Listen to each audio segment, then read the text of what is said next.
Syllabus के अनुसार जीव विज्ञान में हम लोगों को पढ़ना था प्राणी विज्ञान, और अभी तक हम लोगों ने जीव विज्ञान में बायोलॉजी में शुरुआत से जीवधारियों का वर्गीकरण, कोशिका विज्ञान के अलावा जैव विकास, ऑर्गेनिक इवोल्यूशन और वनस्पति विज्ञान, बोटनी को हम लोगों ने कंप्लीट कर लिया है। अब हम लोग पढ़ेंगे प्राणी विज्ञान। इसी में सब आते हैं आर्थ्रोपोडा, प्रोटोजोआ वगैरह। तो प्राणी विज्ञान को हम लोग पढ़ेंगे। प्राणी विज्ञान किसे कहते हैं? इसके अंतर्गत जंतुओं तथा उनके कार्यकलापों के अध्ययन को हम लोग प्राणी के विज्ञान कहते हैं। ठीक है। इसमें पहला आता है जंतु जगत का वर्गीकरण। जंतु जगत का वर्गीकरण है यानी कि क्लासिफिकेशन ऑफ एनिमल किंगडम। संसार के सभी जंतु जगत को दो भागों में बांटा गया है। एक को कहा जाता है एक कोशिकीय और दो को कहा जाता है बहुकोशिकीय प्राणी। एक कोशिकीय प्राणी के अंतर्गत ही संघ प्रोटोजोआ को रखे जाते हैं, जबकि बहुकोशिकीय प्राणियों को 9 भागों में बांटा गया है। खूब ध्यान से सुनिएगा लोग, नहीं तो बार बार पढ़ने के बाद भी ये चीजें समझ में नहीं आएंगी। कि क्लासिफिकेशन ऑफ एनिमल किंगडम, इसके अंतर्गत संसार के जंतु जगत को 2 भागों में बांटा गया है। एक को कहा गया है एक कोशिकीय और दूसरा को कहा गया बहुकोशिकीय। एक कोशिकीय प्राणी के अंतर्गत संघ प्रोटोजोआ आते हैं, ठीक है, और दूसरे जो है बहुकोशिकीय, इसके अंतर्गत जो है प्राणियों को 9 भागों में बांटा गया है। जैसे संघ पोरीफेरा, संघ सिलेंट्रेटा, संघ प्लेंटीहेमेल्थिनीज, संघ एस्केलिमिंथीज, संघ एनिलिडा, संघ आर्थ्रोपोडा, संघ इकाइनोडर्मेटा, संघ मोलास्का, संघ कार्डेटा। ठीक है। और तब कार्डेटा के अंतर्गत जो भाग होंगे उसमें आएंगे आपको मत्स्य, एम्फीबिया, एवेस, रेप्टेलिया, मैमेलिया। समझ में आ रहा है ना? तो सबसे पहले जो जंतु जगत का जो पहला है एक कोशिकीय प्राणी का, उसके प्रोटोजोआ को हम लोग पढ़ेंगे। बार बार मैं चीजों को इसलिए क्लियर कर रहा हूं कि समझ में आए कि क्या है। एक कोशिकीय प्राणी का अंतर्गत प्रोटोजोआ है। इसका शरीर केवल एक कोशिकीय होता है, ठीक है, और इनके प्रोटोप्लाज्म में एक या अनेक केंद्रक पाए जाते हैं। प्रचलन पदाभो, पक्षमों या कसाभों द्वारा होता है। स्वतंत्र जीवी एवं परजीवी दोनों प्रकार के होते हैं। ठीक है। सभी जैविक क्रियाएं जो हैं इनका, भोजन, पाचन, श्वसन, उत्सर्जन, जनन, एक कोशीय शरीर के अंदर ही हो जाती है। ठीक है। श्वसन एवं उत्सर्जन कोशिकाओं की सतह से विसरण के द्वारा होते हैं। श्वसन की क्रिया करना हो, भोजन बनाने का, या शरीर से कुछ उत्सर्जन करना हो, तो इसको विसरण की क्रिया, डिफ्यूजन का। और प्रोटोजोआ एंट अमीबा हिस्टोलिका का संक्रमण मनुष्य में 30 से 40 वर्षों तक रहता है। एंट अमीबा हिस्टोलिका क्या है? प्रोटोजोआ है, और इसका संक्रमण मनुष्य में 30 से 40 वर्षों के लिए होता है। तो संघ प्रोटोजोआ क्लियर हो गया। क्या है संघ प्रोटोजोआ में? कि सभी जैविक क्रियाएं जो हैं इनके शरीर के अंदर ही होंगी। ये संघ प्रोटोजोआ हैं, एक कोशिकीय होंगे, ठीक है, और श्वसन एवं उत्सर्जन कोशिका की सतह के विसरण द्वारा होगा। और प्रोटोजोआ एंट अमीबा हिस्टोलिका जो है मानव को संक्रमित करता है, और इसका संक्रमण 30 से 40 वर्षों तक रहता है। अब आइए बहुकोशिकीय प्राणी में जो पहला वर्ग है उसका नाम है संघ पोरीफेरा। चूंकि इसमें 9 भाग हैं। संघ पोरीफेरा जो है सभी जंतु खारे जल में पाए जाते हैं। खारे जल में, ठीक है, पोरीफेरा का ये बहुकोशिकीय जंतु है। सब बहुकोशिकीय जंतु को ही पढ़ रहे हैं हम लोग। परंतु कोशिकाएं नियमित ऊतकों के निर्माण नहीं करती हैं। शरीर पर असंख्य छिद्र यानी कि ओस्टिया पाए जाते हैं। तो जब ये प्रश्न पूछा जाएगा कि किसके शरीर पर असंख्य छिद्र यानी कि ओस्टिया पाए जाते हैं, पोरीफेरा।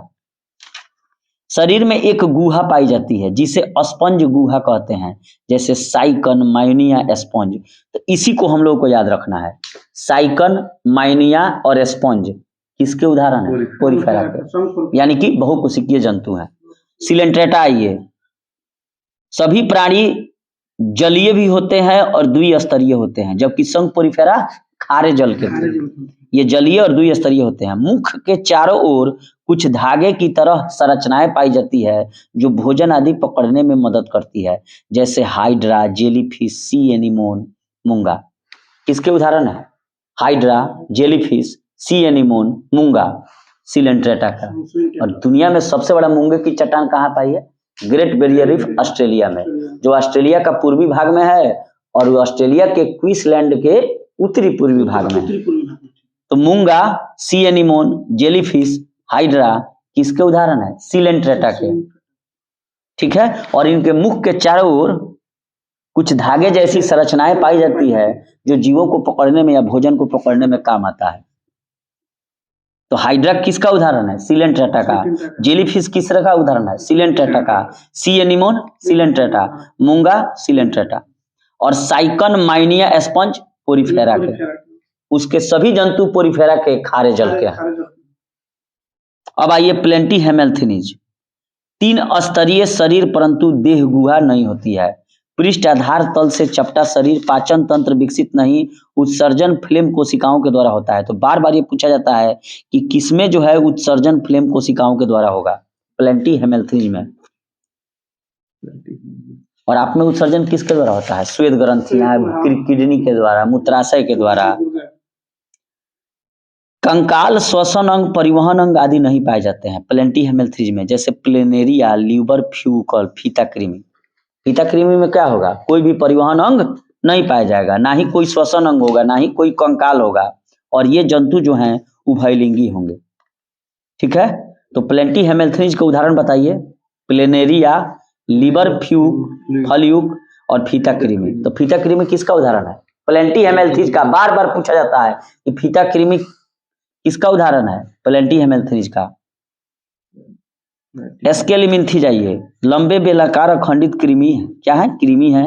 शरीर द्विपार्श्व सममित त्रिस्तरीय होता है। आहार नाल अस्पष्ट होती है जिसमें मुख गुहा दोनों ही होते हैं। परिवहन अंग, श्वसन अंग नहीं होते परंतु तंत्रिका तंत्र विकसित होता है। उत्सर्जन जो है प्रोटीन फ्रीडिया द्वारा होता है। ठीक है, तो फ्लेम कोशिकाओं द्वारा किसमें उत्सर्जन होता है? प्लेंटी हेमेल्थिनीज में। प्रोटीन फ्रीडिया द्वारा उत्सर्जन होता है एस्केमिल्थिज में। उदाहरण है गोल कृमि, जैसे कृमि यहाँ था गोल कृमि, जैसे एस्केरिस, थ्रेड वर्म, बाउचेरिया, और यही बाउचेरिया है जिसके द्वारा फाइलेरिया होता है। तो एस्केमेल्थिज द्वारा होने वाले रोग कौन कौन हो जाएंगे? फाइलेरिया, यानी कि बाउचेरिया, और इसके द्वारा फाइलेरिया होता है। थ्रेड वर्म जानते हैं कौन है? बचवा सबके चुतरवा में नहीं कीड़वा काटता है, चुनचुनाता है तो कीड़ी का दवाई खिलाया जाता है, वही थ्रेड वर्म है। एस्केरेसिस आइए। एंटो पिन वर्म या थ्रेड वर्म को एंटेरोबियस कहा जाता है और मुख्यतः छोटे बच्चों की गुदा में पाया जाता है। इससे बच्चों को काफी चुनचुनाहट होती है, भूख कम लगती है, उल्टियां भी होती है। कुछ बच्चे रात में बिस्तर पर पेशाब भी कर देते हैं। तो क्या है? पिन वर्म या थ्रेड वर्म है, और इसको एस्टेरोबियस कहा जाता है। तो ध्यान से सुनिएगा रो, एस्केरेसिस एस्केबीज है, दांत खाज खुजली वाला, तो क्या है? एस्केलेमिन्थीज है। Thread worm, pin worm, thread worm Enterobius है। क्या होगा? बच्चे की गुदा में चुनचुनाहट होगी, रात में पेशाब हो जाएगा, उल्टी भी कर सकता है। ठीक है, बुचेरिया जो है, बुचेरिया ब्रैंकोफटाई, जिसके कारण दमा की बीमारी होती है। अब बुचेरिया भी एक प्रकार का क्यूलेक्स मच्छर जो काटता है तो बुचेरिया ही फैलाता है, जिससे फाइलेरिया होता है। तो ये सब एक्रेसिस, थ्रेड वर्म, बुचेरिया, ये सब क्या है? एस्केलेमिन्थीज है। प्लेनेरिया, लीबर फ्यूकम और फीता कृमि प्लेंटे हेमेल्थिज है। हाइड्रा, जेलीफिश, सी एनीमोन, मूंगा, सिलेंट्रेटा है। साइकन, मायोनिया स्पंज पोरिफेरा है। अब आइए संघ एनिलिडा में। तो अभी तक बहुकोषीय में हमने पोरिफेरा को पढ़ा, सिलेंट्रेटा को पढ़ा, प्लेंटी हेमेल्थिज को पढ़ा, संघ एस्केलेमिन्थीज पढ़ा, और 5वां में आइए एनिलिडा। शरीर लंबा पतला द्विपार्श्व समर्थित खंडों में बटा होता है। प्रचलन मुख्यतः काइटिन के बने सीटी द्वारा होता है। आहार नाल पूर्ण विकसित होगा। श्वसन प्रायः त्वचा के द्वारा, कुछ जंतुओं में कुलोम के द्वारा होता है। रुधिर लाल होता है। तंत्रिका तंत्र साधारण होता है। उत्सर्जी अंग वृक्क के रूप में होते हैं। एक लिंगी उभयलिंग दोनों होते हैं, जैसे केचुआ, जोक और नेरिस। तो केचुआ किसका उदाहरण है? एनिलिडा का। जोक एनिलिडा का, नेरिस एनिलिडा का। केचुए में 4 जोड़ी हृदय होता है, 4 जोड़ी हृदय, यानी कि 8 गो हृदय हो गया। और केचुआ में नेत्र नहीं होता है और इसके जीव द्रव्य में हीमोग्लोबिन का विलय हो जाता है, इसीलिए इसके खून का रंग लाल नहीं होता है। क्लियर है? तो केचुए में कितना हृदय हो जाएगा? 8 गो और 4 जोड़ी। हाँ, इसमें खून नहीं होता है बिना। खून नहीं होता है, खून तो होता है, नेत्र नहीं होता, नेत्र नहीं होता, नेत्र नहीं होता। ध्यान से सुनिए, केचुआ, जोंक और नेरिस एनिलिडा के उदाहरण है, ठीक है। और इसमें उत्सर्जी अंग वृक्क होगा, जैसे इंसानों में किडनी होता है। केचुए में 4 जोड़ी हृदय का मतलब हो गया 8 गो दिल हो गया, इसमें आंख नहीं होगा, और इसके जीव द्रव्य में हीमोग्लोबिन का विलय हो जाता है। ऑर्थोपोडा में आइए, बहुत इंपॉर्टेंट है छठा ऑर्थोपोडा। इसके शरीर 3 भागों में होगा, सिर, वक्ष और उदर। इसके पाद संधियुक्त होंगे, रुधिर परिसंचरण तंत्र खुले प्रकार का होगा, और इनकी देह गुहा हिमोसिल की कहलाती है। इनकी देह गुहा हिमोसिल कहलाएगी ऑर्थोपोडा का। ट्रैकिया, गिल्स, बुक, लंग, सामान्य सतह आदि श्वसन अंग हैं। प्राय एक लिंगी होते हैं, निषेचन शरीर का अंदर होता है, जैसे तिलचट्टा, झींगा मछली, केकड़ा, खटमल, मक्खी, मच्छर, मधुमक्खी, टिड्डी, सब क्या है? ऑर्थोपोडा है। बताइएगा, टिड्डी क्या है? मधुमक्खी, मच्छर, मक्खी, खटमल, केकड़ा, झींगा मछली, तिलचट्टा। केकड़ा को क्या कहा जाता है? मेलेक्रोस्टेटा। कीटों में 6 गो पैर एवं 4 पंख होते हैं। जैसे मक्खी का ले लीजिए तो 6 गो पैर होगा, 4 गो पंख होगा। कॉकरोच जो होता है तिलचट्टा, इसके हृदय में 13 कक्ष होते हैं। इंसानों के हृदय में कितने चैम्बर है? 4, लेकिन कॉकरोच के हृदय में 13। चींटी एक सामाजिक जंतु है जो श्रम विभाजन प्रदर्शित करती है। बहुत बार पूछा जाता है कि कौन सा वह जंतु है जो श्रम विभाजन को प्रदर्शित करता है? चींटी। निम्न में से कौन एक सामाजिक जंतु है? तो चींटी। दीमक यानी कि टर्माइट जो है, ये भी एक सामाजिक कीट है जो निवाह यानी कि कॉलोनी में रहता है। जब भी रहेगा तो एक कॉलोनी में रहेगा, यानी कि बहुत सारे दीमकों के साथ रहेगा। दीमक बुझते हैं कहाँ है? जंगलों में जाते हैं तो गछिया पर रहते हैं, तो खोपड़ी कहीं लग रहा है, सब टर्माइटन है। ध्यान से सुनिएगा, दीमक जो है एक सामाजिक कीट है, लेकिन चींटी जो है एक सामाजिक जंतु है। जब पूछा जाएगा कि निम्न में से कौन एक सामाजिक कीट है, तो क्या मारिएगा? दीमक। और जब कहेगा सामाजिक जंतु है तो क्या मारिएगा? चींटी। जंतु में कीट में दीमक। कीट कहाँ रहता है? कॉलोनी में। और श्रम विभाजन कौन प्रदर्शित करेगा? चींटी। कॉकरोच के हृदय में कितने चैम्बर होते हैं? कीटों के कितने पैर होते हैं? 6 पैर होते हैं, 4 पंख होता है। खटमल क्या है? ऑर्थोपोडा है। केकड़ा को मेलेक्रोस्टेटा कहा जाता है, और ये भी ऑर्थोपोडा है। अब आइए 7वां नंबर, इकाइनोडर्मेटा। इसके सभी जंतु समुद्री होते हैं। और किसके जंतु सभी खारे जल में होते हैं? पोरीफेरा के। तो किसके जंतु सभी समुद्री होंगे? इकाइनोडर्मेटा के। संवहन तंत्र, जल संवहन तंत्र, जब जल में रहेंगे तो जलीय वेस्कुलर टिश्यू पाया जाएगा। प्रचलन, भोजन ग्रहण करने हेतु नाल पाद होते हैं जो संवेदी अंग का कार्य करते हैं। तंत्रिका तंत्र में मस्तिष्क विकसित नहीं होता है। मछली का कोई दिमाग नहीं होता है। मछली का दिमाग रहता तो पकड़ाती नहीं। क्या है? तंत्रिका तंत्र में मस्तिष्क नहीं होगा। पूर्ण उत्पादन की विशेष क्षमता होती है। अगर पुनर्संयोजन की विशेष क्षमता नहीं रहती तो चोट लग जाने पर मछलियां बच कैसे आती है? मतलब जलीय जीव बच कैसे जाएंगे? मनुष्य के शरीर में कौन सा ऐसा अंग है जिसमें पुनरुत्पादन की या पुनर्योजन की शक्ति नहीं होती है? मस्तिष्क की कोशिकाएं। ज्यादा चोट लगेगा तो कहानी नहीं कर पाएगा, वहीं पे मारना पड़ेगा। अब देखिए, जैसे जेली फिश आ गया, shellfish, crayfish, silverfish, starfish, egg fish, razorfish, brittle star. और अस्तु के लालटेन का कार्य भोजन को चपाना है, और यह समुद्री आर्चिन में पाई जाती है। और अस्तु के लालटेन का क्या कार्य है? भोजन को चबाना, और यह समुद्री आर्चिन में पाई जाती है। अब आइए 8वां नंबर, संघ मोलास्का। बहुत इंपॉर्टेंट है। घोंघा क्या है? मोलास्का है। सीपिया यानी कि कटल फिश क्या है? मोलास्का। सीप, ऑक्टोपस, डेविल फिश कहा जाता है, यह भी क्या है? मोलास्का है। डोरी, समुद्री नींबू, यह भी मोलास्का है। पायला यानी कि एप्पल स्नेल, एप्पल हो गई सेव जैसा दिखने वाला घोंघा को पायला कहा जाता है। एप्लिसिया यानी कि समुद्री खरगोश। तो बार बार यहाँ से प्रश्न पूछा जाएगा कि मोलास्का के अंतर्गत सीपिया है तो उसका प्रचलित नाम क्या है? Cuttle fish. मोलास्का के अंतर्गत अगर कुंडलिनी है तो उसका प्रचलित नाम क्या है? उद्यान घोंघा। मोलास्का के अंतर्गत एप्लिसिया है तो इसका प्रचलित नाम क्या है? समुद्री खरगोश। मोलास्का के अंतर्गत ऑक्टोपस है, इसका प्रचलित नाम क्या है? श्रिंगबीन या डेविल फिश। और इसमें 8 गो हाथ होता है, सर पर 2 बड़े बड़े आंख होते हैं, मुंह भी होता है, और जो 8वां हाथ होता है ओरल ओरल ओरल आर्म है, यानी कि चूसने वाला हाथ है।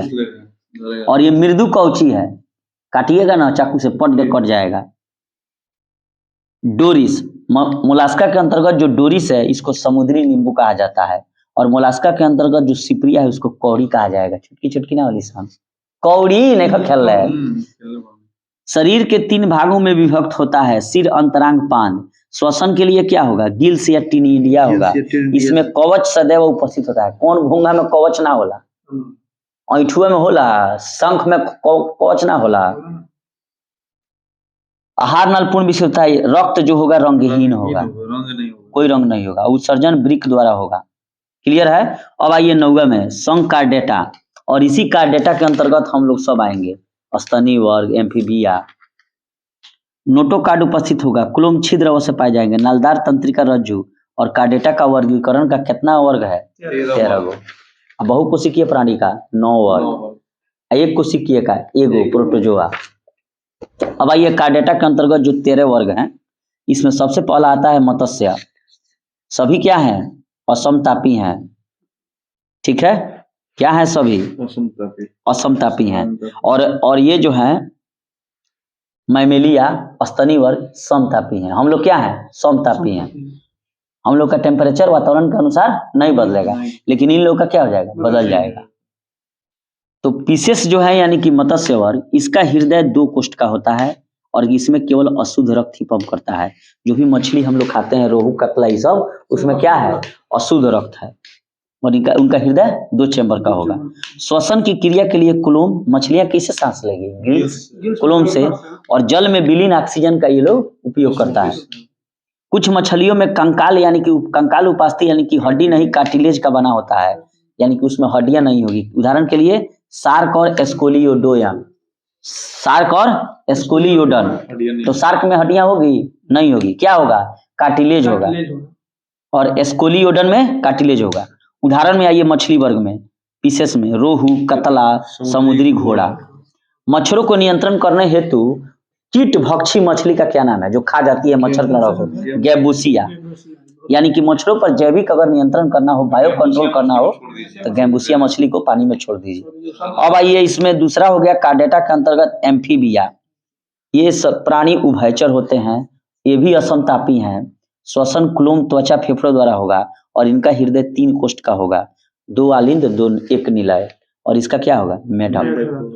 तो मेढक किस में आएगा? एम्फीबिया में। रोहू, कतला, समुद्री घोड़ा मत्स्य में। तो मेढक जो टटराता है तो वास्तव में महिला मेढक को बुलाने है, यानी कि मैथुन के लिए पुकार है। लोग कहता है कि खूब बोलता है सब बारिश हुई। अब आइए रेप्टेलिया यानी कि सरीसृप वर्ग। यह वास्तविक स्थलीय कशेरुक जंतु है। इतना पूछा जाता है जिसका कोई जवाब नहीं है। जब भी ये प्रश्न पूछेगा कि वास्तविक स्थलीय कशेरुक जंतु कौन है? रेप्टेलिया, सरीसृप वर्ग। और ये भी असमतापी हैं, यानी कि इनका भी टेम्परेचर वातावरण के अनुसार बदलेगा। 2 जोड़ी पाद, कंकाल पूर्ण अस्थिर होगा, श्वसन फेफड़ों द्वारा। और इनका अंडा जो है कैल्शियम कार्बोनेट की बनी कवक से ढका रहेगा। तो जब भी पूछेगा कि छिपकली, सांप, घड़ियाल, कछुआ के अंडा किससे बना रहता है? कैल्शियम कार्बोनेट से ढका हुआ रहता है। हाँ, खोलो। हृदय सामान्यतः त्रिकक्षीय होता है, 3 चैम्बर का, लेकिन मगरमच्छ का हृदय जो है वह 4 चैम्बर का होगा, आदमी की तरह। छिपकली, सांप, घड़ियाल, कछुआ। मिसोजोइक युग को रेप्टाइलों का युग कहते हैं। और डायनासोर किस युग में थे? रेप्टाइल में, चाहे मिसोजोइक में। मिसोजोइक, अच्छा ठीक है, मिसोजोइक युग को किसका युग कहा जाता है? रेप्टाइलों का युग। और डायनासोर किस में थे? रेप्टिलिया। इसी रेप्टिलिया, चाहे रेप्टाइल युग चाहे मिसोजोइक युग। घोंसला बनाने वाला एकमात्र सांप कौन है? किंग कोबरा, सांपों का राजा, नागराज। और जिसका भोजन क्या है? दूसरे सांप को खा जाता है, अपने से कमजोर सांप को ही खाता है। बहुत लंबा होता है किंग कोबरा। विश्व की एकमात्र जहरीली छिपकली का क्या नाम है? हिलोडर्मा।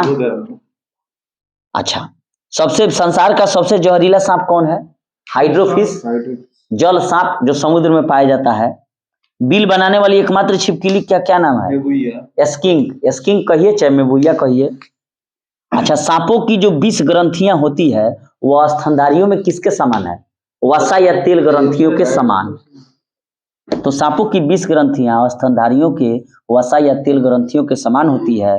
मेबुइया जो है बिल बनाने वाली एकमात्र छिपकली है जिसे स्किंक भी कहा जाता है, और संसार का सबसे जहरीला सांप हाइड्रोफिश यानी कि समुद्री सांप है, और विश्व की एकमात्र जहरीली छिपकली का नाम हिलोडर्मा है।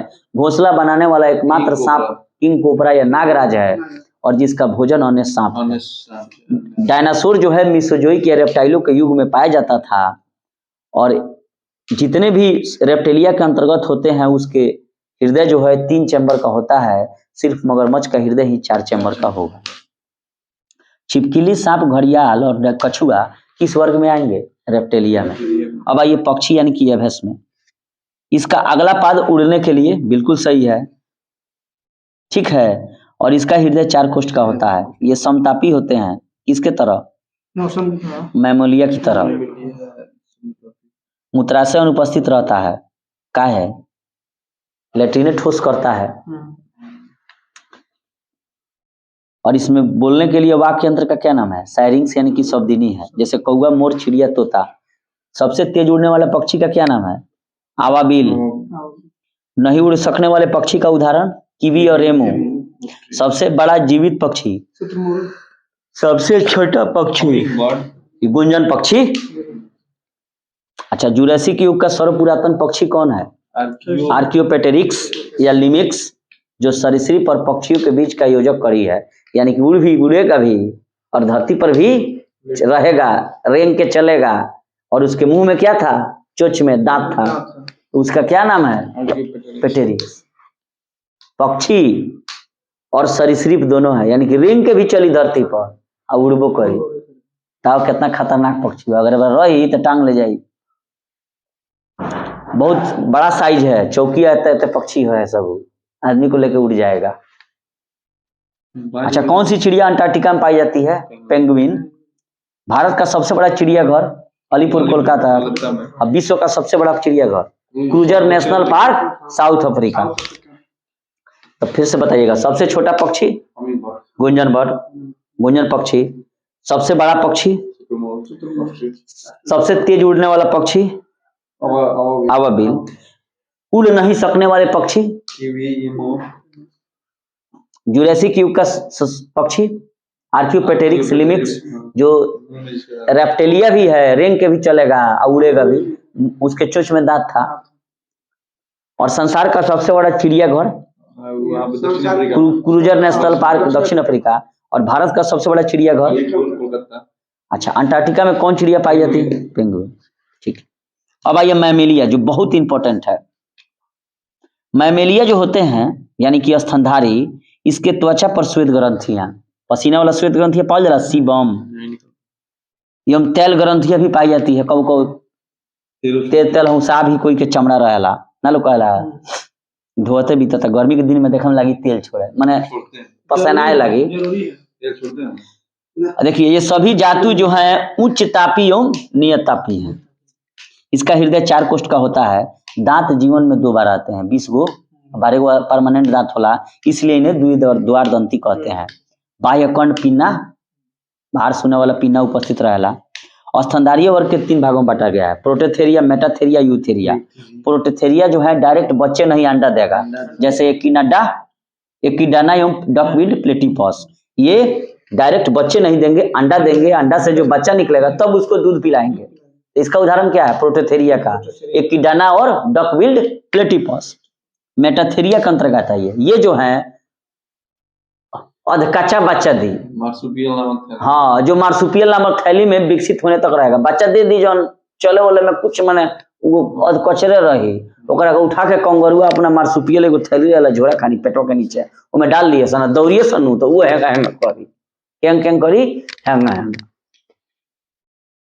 तो मेटाथेरिया और अपरिपक्व बच्चे को जन्म देते हैं। मेटाथेरिया जो मार्सुपियल नामक थैली में विकसित होने तक रहता है, उदाहरण में कंगारू का बच्चा। यूथेरिया हम लोग हैं, पूर्ण विकसित शिशुओं को जन्म देते हैं जैसे मनुष्य। स्तनधारी वर्ग में ब्लड का सबसे ज्यादा टेम्परेचर किसका होगा? हाँ, बकरी का तापमान होगा, और बकरी के का जो तापमान है वो औसत तापमान 39 डिग्री सी है। क्या है? एवरेज है, यानी कि उससे ज्यादा होगा। डॉकबिल प्लेटिपस एकमात्र विषैली स्तनी है जो प्रोटोथेरिया के अंतर्गत आएगा, मैमेलिया में, और जो अंडे देगा तब बच्चे को दूध पिलाएगा। तो एकमात्र विषैली स्तनी कौन है? डॉकबिल प्लेटिपस। जैबो मत करिए, ओकरा बच्चा छुए काट लीनू टिंगर जैब।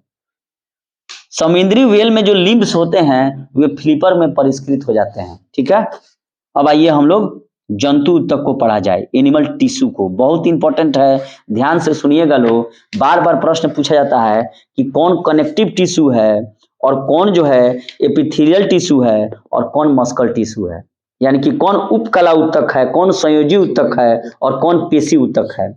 इतना ध्यान से इसको पढ़ना होगा। इसको नहीं पढ़िएगा तो आगे ही नहीं समझ में आएगा कि कौन कौन टिश्यू है। जंतुओं के शरीर में पाए जाने वाले ऊतक जो होते हैं टिश्यू, उसको 3 श्रेणियों में समानता बांटा गया है। सबसे पहले बताइए कि टिश्यू है क्या? टिश्यू है कोशिका का एक भाग है, और ऊतकों के अध्ययन को हम लोग हिस्टोलॉजी कहा जाता है। और शरीर में जो भी संरचनाएं बनी हैं वे सभी ऊतक के ही भाग हैं। कोशिका का सबसे छोटा रूप क्या होगा? ऊतक ना हुआ। अब देखिए, सबसे पहले आता है एपिथेलियल टिश्यू। अंग्रेजी भी याद रखिए लोग, लिखेगा एपिथेलियल टिश्यू या उपकला ऊतक। ये ऊतक जंतु की बाहरी भीतरी स्वतंत्र सतहों पर पाए जाते हैं। कहाँ पाए जाएंगे? बाहर एवं भीतर स्वतंत्र जो सतह होगा वहां पाए जाएंगे। इसमें ब्लड कोशिकाओं का अभाव होता है। खूब ध्यान से एक पॉइंट लेकर हम चल रहे हैं ताकि उपकला ऊतक को आप लोग समझिए, और बार बार इससे प्रश्न आते हैं और हमेशा गलती रहता है कि कहाँ कौन सा टिश्यू पाया जाता है। तो जो एपिथेलियल टिश्यू है, उपकला ऊतक, ये ऊतक जंतु का बाहरी संरचना एवं भीतरी संरचना के स्वतंत्र सतहों पर पाए जाते हैं और इसमें ब्लड कोशिकाएं नहीं पाई जाती हैं, जिसके कारण इस ऊतक की कोशिकाओं का पोषण विसरण के माध्यम से लसिका के द्वारा होता है। Lymph node. यह शरीर के कई महत्वपूर्ण अंगों पर पाया जाता है, जैसे त्वचा की बाह्य सतह, हृदय में, हृदय स्वतंत्र गति करता है, उसको रोक सकते हैं चाह के भी आप, आ गया स्वतंत्र सतह पर। फेफड़ा रोक दे, फेफड़ा कार्य के बाकाबू नहीं है। किडनी के चारों ओर, यकृत के चारों ओर, जनन ग्रंथियों के दीवार पर बा कंट्रोलिंग पावर पाया जाता है। यह ऊतक शरीर के अंतरंगों को चोट से बचाता है और उन्हें नम बनाए रखता है। ठीक है, तो फिर से पढ़ा रहे हैं कि उपकला यानी कि एपिथेलियल टिश्यू है। यह ऊतक जंतु की बाहरी भीतरी स्वतंत्र सतहों पर पाए जाते हैं। स्वतंत्र का मतलब यह हुआ कि ऐसे अंग जो स्वतंत्र रूप से कार्य करते हों, जैसे, और इनका जो है इसमें ब्लड कोशिकाएं का अभाव होता है, जिसके कारण इस ऊतक की कोशिकाओं का पोषण जो है, माने ये अपना भोजन कैसे ग्रहण करेगा, ताकत कहाँ से लाएगा? तो विसरण के माध्यम से, लसिका द्वारा। और यह शरीर के कई महत्वपूर्ण अंगों के पर पाया जाता है, जैसे त्वचा के बाह्य सतह पर है,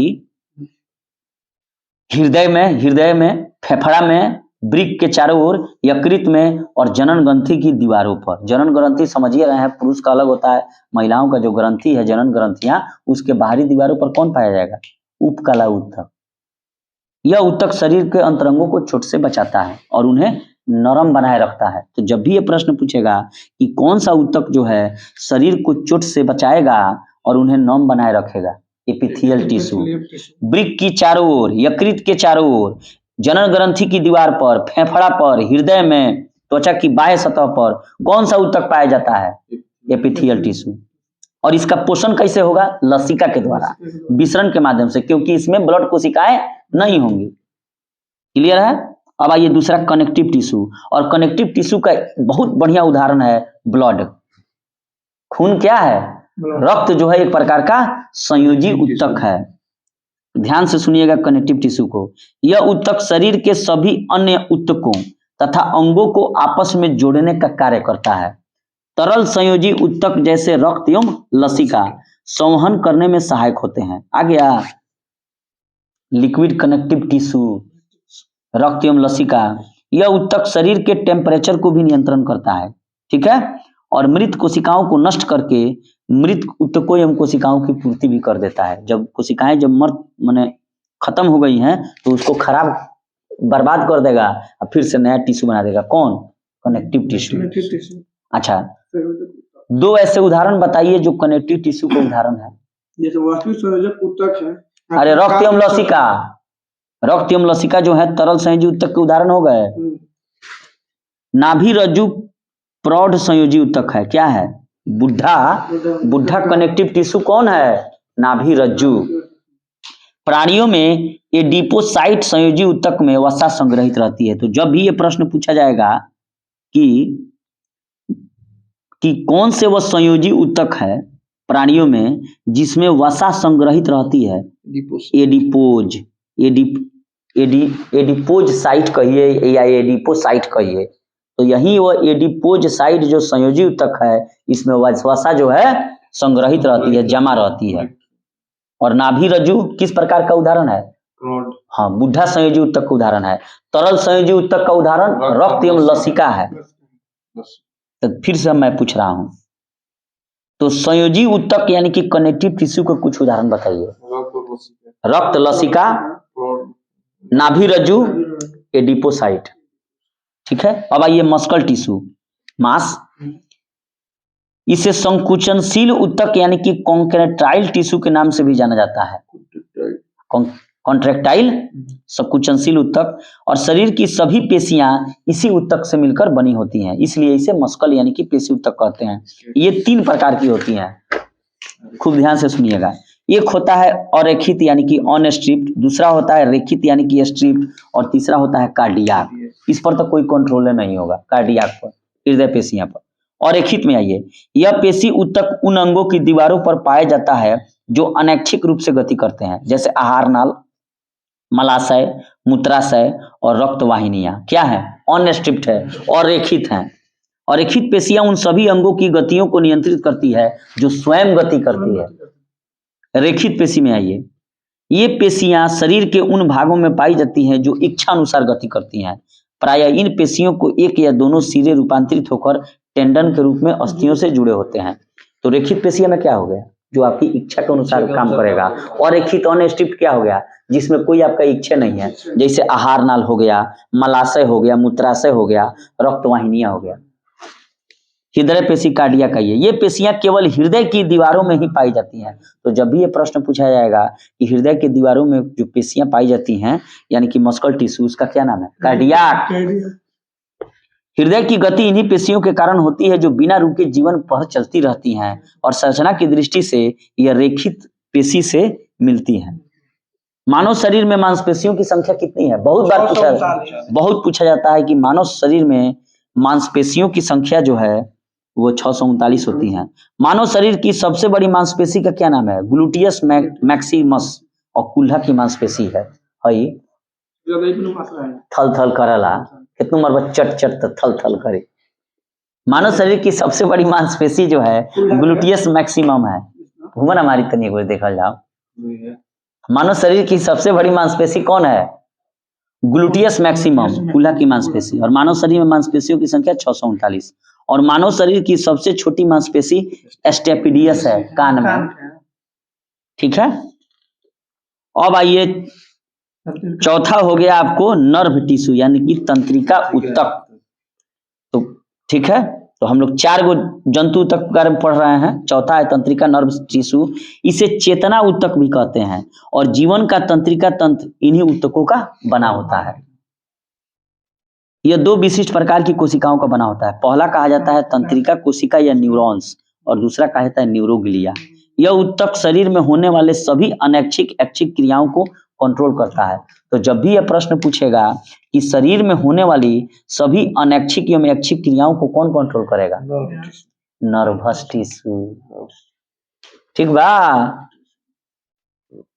न्यूरोग्लिया कोशिकाएं मस्तिष्क की गुहा में होती है, विस्तारित करती हैं। न्यूरोग्लिया कोशिकाएं कहाँ होती है? मस्तिष्क के गुहा में। अब आइए, जन्म के बाद मानव में तंत्रिका उत्तक में कोशिका विभाजन नहीं होता है। किसमें विभाजन नहीं होगा? तंत्रिका उत्तक में। तंत्रिका तंत्र में कोई विभाजन नहीं होगा, सेल डिवीजन इसमें नहीं होगा। सेल डिवीजन हुई तो कहानी खत्म हो जाएगी, यही लगता है। अब आइए ह्यूमन ब्लड के बारे में। इतना बढ़िया ये माने चीज है मानव रक्त से, बहुत इंपॉर्टेंट है ह्यूमन ब्लड यानी कि मानव रक्त। और मानव रक्त में हम लोग पढ़ेंगे खूब ध्यान से और इसको क्लियर हम लोग करेंगे। मानव रक्त क्या है? एक प्रकार का तरल संयोजी उत्तक है, और तरल संयोजी उत्तक का उदाहरण मानव रक्त एवं लसिका दोनों है। मानव शरीर में रक्त की मात्रा शरीर के भार का लगभग कितना प्रतिशत होती है? 7%। और रक्त जो है यह एक प्रकार का क्षारीय विलयन है, अर्थात इसका मान 7 से ज्यादा होगा। तो रक्त का पीएच मान 7.4 है, अर्थात क्षारीय है। और मानव शरीर के भार का रक्त लगभग 7% होता है। एक जवान मानव में, मनुष्य में औसतन जो रक्त होता है 5 से 6 लीटर होता है, और महिलाओं में 1 से आधा लीटर लगभग रक्त कम होता है। तो फिर से सुनिएगा लो इसको ध्यान से, खूब ध्यान से सुनिएगा लो कि मानव में रक्त क्या है? एक तरल संयोजी ऊतक है। और तरल संयोजी ऊतक यानी कि लिक्विड कनेक्टिव टिश्यू का उदाहरण बताइए रक्त और लसिका। मानव शरीर में रक्त की मात्रा शरीर के भार का कितना होती है? 7%। प्रश्न पूरा हो जाने पर ही आंसर दीजिए। एक वयस्क मनुष्य में औसतन कितना रक्त होता है? 5 से 6 लीटर, और आधा लीटर कम महिलाओं में रक्त होता है। रक्त में 2 प्रकार के पदार्थ पाए जाते हैं। पहला है प्लाज्मा और दूसरा है ब्लड क्रॉप्सूल। तो ब्लड क्रॉप्सूल के ही भाग हैं आपको आरबीसी, डब्ल्यूबीसी और ब्लड प्लेटलेट्स। तो मानव के रक्त का 2 भाग हो गया, एक हो गया प्लाज्मा और एक हो गया बीसी। तो प्लाज्मा कितना होता है? यह 60% होता है। 55 से 60% भाग प्लाज्मा का होता है। और यह रक्त का अजीवित तरल भाग है, अर्थात जिंदा वाला नहीं है।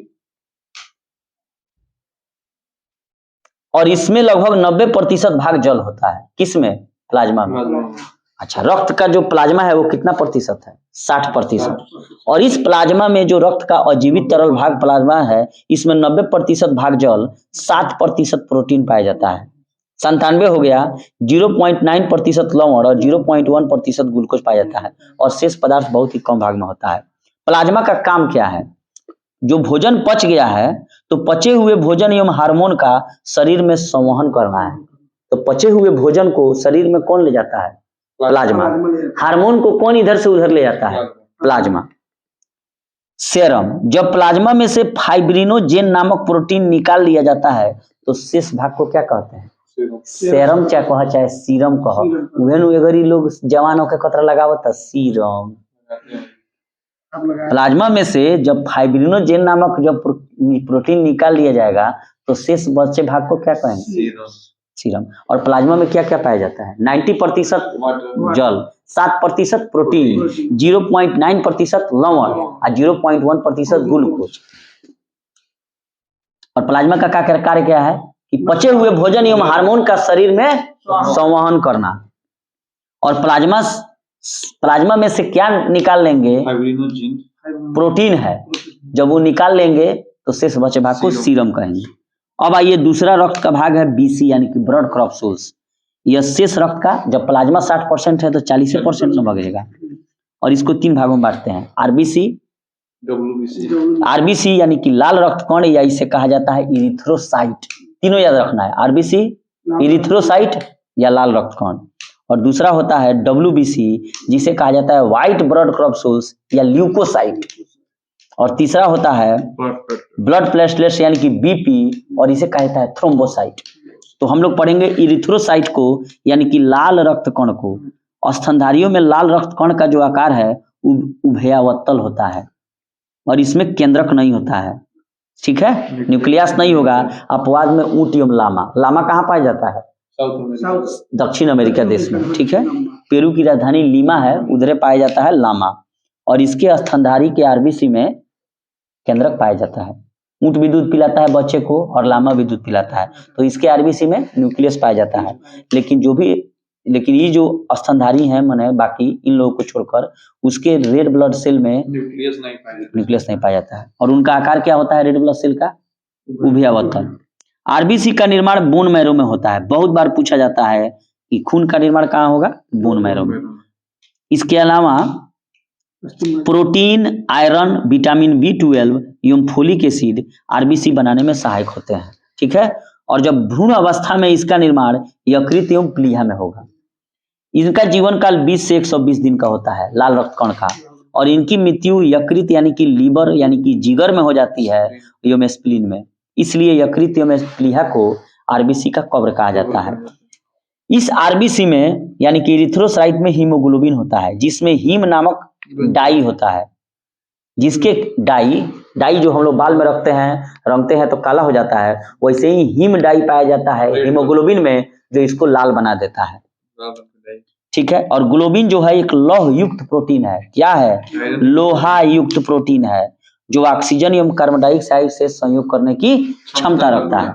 हीमोग्लोबिन में पाए जाने वाला लौह यौगिक कौन है? तो हीमैटिन है। तो जब भी ये प्रश्न पूछेगा कि लौह यौगिक कौन है और लौह युक्त प्रोटीन कौन है? ग्लोबिन।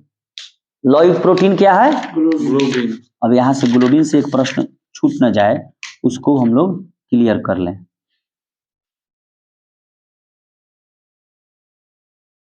ठीक है, देखिए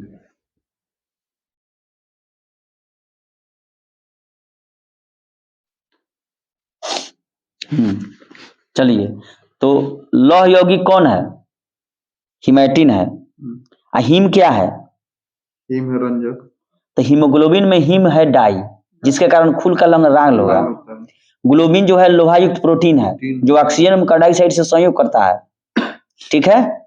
और लौह यौगिक हीमैटिन है। आरबीसी का कार्य क्या है? शरीर की हर कोशिकाओं में ऑक्सीजन पहुंचाना और कार्बन डाइऑक्साइड को वापस लाना। हीमोग्लोबिन की मात्रा कम होने पर क्या हो जाएगा? एनीमिया हो जाएगा, रक्त क्षीणता। सोते समय कितना प्रतिशत आरबीसी कम हो जाएगा? 5%। जो लोग 4200 मीटर की ऊंचाई पर होते हैं उसमें हीमोग्लोबिन की मात्रा 30% बढ़ जाती है। आरबीसी की संख्या किससे मांगते हैं? हीमोसाइटोमीटर से। और थैलीसीमिया जो रोग होगा उसमें आरबीसी बनबे नहीं करेगा। अब आइए डब्ल्यूबीसी में, व्हाइट ब्लड कॉर्पसूल्स या ल्यूकोसाइट में। इसका आकार एवं रचना की अमीबा के समान होता है और इसमें केंद्रक रहता है, लेकिन किसमें केंद्रक नहीं होगा? आरबीसी में। दो गो में आरबीसी में, 2 आदमी में आरबीसी में केंद्रक होगा, ऊंट एवं लामा में। अमीबा के समान कौन दिखाई देता है? अमीबा के समान कौन दिखाई देगा? Leucocyte, WBC. और इसका निर्माण भी बोन मैरो में होगा, लिम्फ नोड में होगा, कभी कभी यकृत और कभी कभी प्लिया में होगा। जीवन काल 2 से 4 दिन होता है और मृत्यु भी ब्लड में हो जाती है। इसका मुख्य कार्य है शरीर के रोगों से रक्षा करना। लिम्फोसाइट एक प्रकार की श्वेत रुधिर कोशिकाएं हैं, जो शरीर के प्रतिरक्षा तंत्र की मुख्य कोशिकाएं होती हैं। लिम्फोसाइट 2 प्रकार की होती हैं, बी साइट, बी कोशिका और टी कोशिका। ये दोनों कोशिकाएं भ्रूणीय अवस्था में यकृत कोशिकाओं में और जब वयस्क अवस्था में अस्थि मज्जा के द्वारा बनती हैं। तो जब भी ये प्रश्न पूछा जाएगा कि लिम्फोसाइट जो है बी कोशिका टी कोशिका, जब भ्रूणीय अवस्था होगा, बच्चा होगा पेट में, तो यकृत में बनेगा, आदमी बड़ा हो जाएगा तो बोन मैरो में बनेगा। ये दोनों कोशिकाएं परिपक्व होने के बाद शरीर की रुधिर एवं लसिका के साथ परिसंचरित होती रहती हैं। टी कोशिकाएं कोशिकीय प्रतिरक्षा और बी कोशिकाएं प्रतिरक्षियों का निर्माण करती हैं। देखिए बी जो कोशिकाएं है ना, ये एंटीबायोटिक बनाएगा। जब भी पूछेगा कि एंटीबायोटिक कौन बनाएगा, तो लिम्फोसाइट का बी कोशिका। और जो टी कोशिका है ये सेल की रक्षा करेगा, सेल के लिए। डब्ल्यूबीसी का सबसे ज्यादा अधिक भाग 60 से 70% न्यूट्रोफिल कोशिकाओं का बना होता है। और न्यूट्रोफिल कोशिकाएं जो हैं वो रोगाणुओं को खा जाती हैं, भक्षण कर देगी, मुआ देगी। अच्छा, डब्ल्यूबीसी का सबसे अधिक भाग क्या है? न्यूट्रोफिल्स। और ये क्या करेगी? रोगाणुओं एवं जीवाणुओं को मुआ देगी। अब आइए ब्लड प्लेटलेट्स यानी कि थ्रोम्बोसाइट में। यह केवल मनुष्य एवं स्तनधारियों के रक्त में पाया जाता है। तो जब भी यह प्रश्न पूछा जाएगा कि केवल मनुष्य एवं स्तनधारियों में ही कौन पाया जाएगा? रक्त बिंबाणु यानी कि ब्लड प्लेटलेट्स, थ्रोम्बोसाइट। इसमें भी केंद्रक नहीं होगा। तो केंद्रक कहाँ नहीं होगा? आरबीसी में। आरबीसी और रक्त बिंबाणु में केंद्रक नहीं होगा, केवल ऊंट लामा को छोड़कर आरबीसी का। और डब्ल्यूबीसी में केंद्रक पाया जाएगा। अच्छा, आरबीसी यानी कि इरिथ्रोसाइट का जीवन काल 20 से 120 दिन, 20 से 120 दिन। और डब्ल्यूबीसी ल्यूकोसाइट का 2 से 4 दिन। और रक्त बिंबाणु जो है थ्रोम्बोसाइट का, इसका 3 से 5 दिन होता है। और इसकी मृत्यु प्लीहा में होगी। डब्ल्यूबीसी की मृत्यु रक्त में होगी और आरबीसी की मृत्यु यकृत या स्प्लीन में। इसका मुख्य कार्य है रक्त का थक्का बनाना, रक्त बिंबाणु का। और इसका अन्य कार्य देखिए, शरीर के टेम्परेचर को कौन नियंत्रित करेगा? रक्त बिंबाणु। शरीर के रोगों से भी रक्षा करेगा डब्ल्यूबीसी की तरह। शरीर के वातावरण को अस्थायी बनाए रखने और घाव को भरने में भी सहायक होगा। रक्त का थक्का बनाएगा। O2 CO2 पचा हुआ भोजन, उत्सर्जित पदार्थ, हार्मोन का भी संवहन करेगा। लैंगिक वरण में सहायता करता है और अंगों में सहयोग स्थापित करता है। रक्त का थक्का न बनना यानी कि क्लॉटिंग ऑफ ब्लड। रक्त के थक्का बनने के दौरान ये जो 3 महत्वपूर्ण क्रियाएं होती है, ध्यान से सुनिएगा। थ्रोम्बोप्लास्टिन में जब प्रोथाम्बिन मिलेगा और कैल्शियम प्लस प्लस तो क्या बनाएगा, थ्रोम्बिन। और थ्रोम्बिन फाइब्रिनोजेन मिलकर फिब्रिन बनाएगा, और फिब्रिन में जब ब्लड क्रॉप्सूल आकर मिलेगा BC, तब जाके बनेगा रक्त का थक्का। तो कौन सा अनिवार्य प्रोटीन है, फाइब्रिनोजेन। रुधिर प्लाज्मा के प्रोथाम्बिन तथा फाइब्रिनोजेन का निर्माण, प्रोथाम्बिन और फाइब्रिनोजेन का निर्माण क्या होगा, यकृत में विटामिन के की सहायता से होता है। लिवर में रुधिर प्लाज्मा के प्रोथाम्बिन और फाइब्रिनोजेन का जो प्रोटीन है, इसका निर्माण यकृत में विटामिन के की सहायता से होता है। और विटामिन के फिलोक्विनोन रक्त के थक्का बनाने में सहायक होता है, और सामान्यतः रक्त का थक्का 2 से 5 मिनट में बन जाता है। रक्त का थक्का बनाने के लिए अनिवार्य प्रोटीन कौन है, फाइब्रिनोजेन है। अब आइए मनुष्य का रक्त वर्ग, ब्लड ग्रुप की खोज लैंडस्टीनर एवं वीनर ने किया था। लैंडस्टीनर एवं बानर ने, वीनर की जगह बानर है। मनुष्य में रक्तों की भिन्नता का मुख्य कारण क्या है, आरबीसी में पाई जाने वाली ग्लाइकोप्रोटीन है, जिसे एंटीजन कहा जाता है। और एंटीजन 2 प्रकार का होता है, एंटीजन ए, एंटीजन बी। तो जब भी ये प्रश्न पूछा जाएगा कि मानव के रक्त में भिन्नता का कारण क्या है, तो आरबीसी में पाए जाने वाला ग्लाइकोप्रोटीन है, जिसमें एंटीजन होता है। और एंटीजन 2 प्रकार का होता है, एंटीजन ए, एंटीजन बी। जिसमें एंटीजन ए होगा वह ब्लड ग्रुप ए होगा, जिसमें एंटीजन बी होगा वह ब्लड ग्रुप बी होगा, और जिसमें एंटीजन ए बी दोनों होंगे वह ब्लड ग्रुप ए बी होगा, और जिसमें कोई एंटीजन नहीं होगा वो ओ होगा, अर्थात उसमें एंटीबॉडी है। ठीक है, तो ये एंटीजन कहाँ पाया जाता है, किस खून में पाया जाएगा, आरबीसी में पाया जाने वाला ग्लाइकोप्रोटीन है।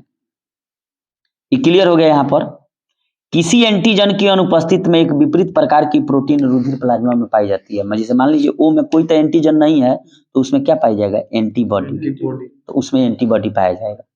अब आइए ब्लड ट्रांसफ्यूजन, माने रक्त को चढ़ाते हैं कैसे। Antigen A, antibody A, antigen B, antibody B एक साथ नहीं रह सकते। एंटीजन और एंटीबॉडी एक संग ना, ऐसा होने पर ये आपस में मिलकर अत्यधिक चिपचिपा हो जाता है, जिससे ब्लड नष्ट हो जाता है, और इसे रक्त का एग्लूटिनेशन कहते हैं, अर्थात अभिश्लेषण। रक्त आधान में एंटीजन और एंटीबॉडी का ऐसा तालमेल रखना चाहिए कि रक्त का चिपचिपा ना होके, एंटीग्लूटेशन ना होके, एग्लूटिनेशन ना होके। रक्त समूह ओ को सर्वदाता अर्थात यूनिवर्सल डोनर कहते हैं। ओ माइनस को कहा जाता है, ठीक है। माने अगर ओ माइनस अगर ऑप्शन में रहे तो ओ माइनस मारिएगा, लेकिन नहीं है तो ओ मार दीजिए, क्योंकि इसमें कोई भी एंटीजन नहीं पाया जाता है। आप ही न जाने हैं कि खून चढ़ाते समय जो है, खून चढ़ाते समय एंटीजन का ख्याल रखा जाता है, तो वो सबको दे देगा क्योंकि उसमें एंटीजन है या नहीं है। और इसे यूनिवर्सल डोनर कहेंगे ओ माइनस को, और यूनिवर्सल रिसिप्टर किसे कहेंगे, सर्वग्राही को, एबी को। आरएच फैक्टर की खोज लैंडस्टीनर एवं बानर ने किया था, बीनर ने। और रुधिर में एक अन्य प्रकार के एंटीजन का पता लगाया, इसमें रीसस बंदर में इस तत्व का पता लगाया, इसलिए इसे आरएच फैक्टर, रीसस बंदर फैक्टर। जिन व्यक्तियों में रक्त तत्व पाया जाता है उनका आरएच सहित कहलाता है, और जिनमें नहीं पाया जाता है उनका आरएच माइनस कहलाता है। रक्त चढ़ाते समय आरएच फैक्टर की जांच की जाती है। आरएच प्लस को आरएच प्लस का ही खून देना चाहिए, और आरएच माइनस का आरएच माइनस को ही देना चाहिए। अगर ऐसा दे दिए, प्लस माइनस कर दिए, तो पहली बार में थोड़ी मात्रा में दिक्कत नहीं होगा, लेकिन दूसरी बार में जो दे रहा है खून वही मर जाएगा, जो दे रहा है खून वही मर जाएगा। क्या समझे, जो खूनवा देगा माइनस वाला ना, वो गायब हो जाएगा, अभिश्लेषण हो जाएगा, बैक मार देगा खूनवा। एरिथ्रोब्लास्टिस फिटेलस, ये बहुत इंपॉर्टेंट प्रश्न है। इसमें होता है कि अगर एरिथ्रोब्लास्टिस फिटेलस महिला का गर्भाशय से संबंधित है, इसमें पिता का अगर आरएच प्लस हो और माता का आरएच माइनस हो, तो जन्म लेने वाले शिशु का मौत जो है गर्भावस्था में ही हो जाती है, या जन्म लेने के तुरंत बाद हो जाती है। सामान्यतः ऐसा पहला संतान जन्म लेने के बाद होता है, ठीक है। तो इस तरह हम लोगों ने क्लियर किया।